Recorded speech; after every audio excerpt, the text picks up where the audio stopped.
అందంగా ఉన్న వాళ్ళని పెళ్లి చేసుకుందాం, డబ్బున్న వాళ్ళని పెళ్లి చేసుకుందాం, మంచి వాళ్ళని పెళ్లి చేసుకుందాం అనే ఆలోచన ఉంటూ ఉంటుంది.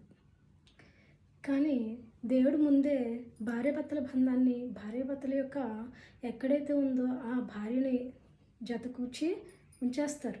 ఏంటే భార్య భర్త యొక్క ఎన్నెముక నుంచి తయారు చేయబడి ఉంది. అంటే ఇది ముందే బంధం, కలిపిన బంధం అన్నమాట. ఎన్ని సంబంధాలు వచ్చినా కొంతమందికి కుదరదు. అలాగే కొంతమంది ప్రేమించి పెళ్లి చేసుకుంటారు.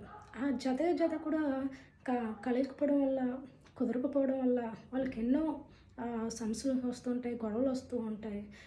ఎంత సర్దుకుపోదామన్నా సర్దుకుపోలేరు. చూడండి, అంటే దేవుడు ఎక్కడైతే మనకి ఒక భార్య బంధాన్ని ఎక్కడ పెట్టాడో అక్కడికే, భర్త బంధాన్ని ఎక్కడ పెట్టాడో అక్కడికే మనం సమకూర్చగలం. కానీ ఎన్ని సంబంధాలు మనం వచ్చినా, అలాగే మనం బలవంతంగా చేసుకున్న ఆ భర్తకి భార్యకి కూడా అవ్వదు. అంటే బంధం సమతూలంగా ఉండదు, అంటే సరిగ్గా ఉండదు.